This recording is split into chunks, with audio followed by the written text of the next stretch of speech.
Nigel Farage is not one to sit on his laurels, and he's now here in Cleveland. I caught up with him a little earlier and I asked him if Donald Trump is his soulmate.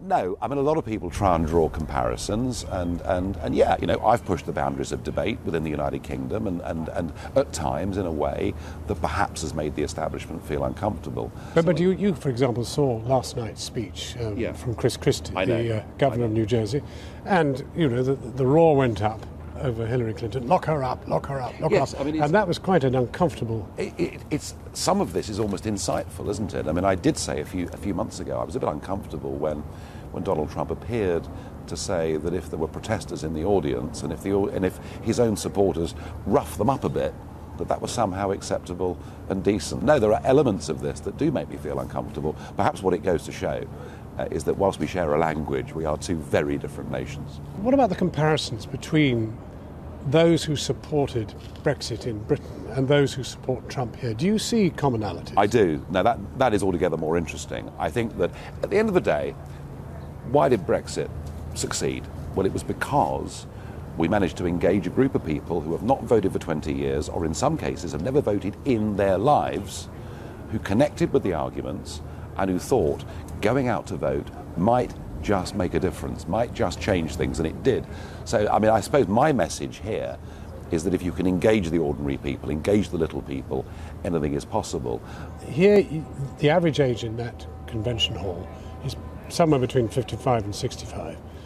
The average age of the Brexit voter was older rather than younger, and indeed the young most certainly didn't. Isn't there a case for saying Trump and you are really about an older generation kissing goodbye to the future of the younger generation? Oh, I wouldn't buy that, and I think it's very interesting. I mean, with the youth in our country, you're quite right. You know, 70% perhaps of our under-30s voted for us to remain, and yet in every other European country, it's certainly over 50% of young people that want to leave the euro and think the European Union is a disaster. So we have a very strange situation between the youth of the EU. But why do you think you and Trump have no appeal to the young? Well, I don't think no appeal is correct. Is correct. You know, I mean, I spoke in the Netherlands recently to a very big crowd. Oh, I'm talking about in your domestic circumstances, in Britain and in America. Well, sometimes, you know, overcoming arguments isn't easy, and I do feel in the United Kingdom, through education and through universities, we're almost giving our young people just one side of an argument. They've not really been taught to think fully about the good and bad side, perhaps, to be fair. Immigration has been at the heart of both these campaigns. Yes. And here, if it's possible to think of it, even more toxic than it has been in Britain. I mean, building a wall, saying goodbye to Muslims. You happy with all that? No, of course not. Of course I'm not. You know, I mean, I've argued that I want the United Kingdom to have a good, sensible, positive immigration policy where we control the numbers of people that come. What about Muslims? He wants to ban them. I've never, ever got involved in religious politics or racial politics in that sense at all. And wouldn't?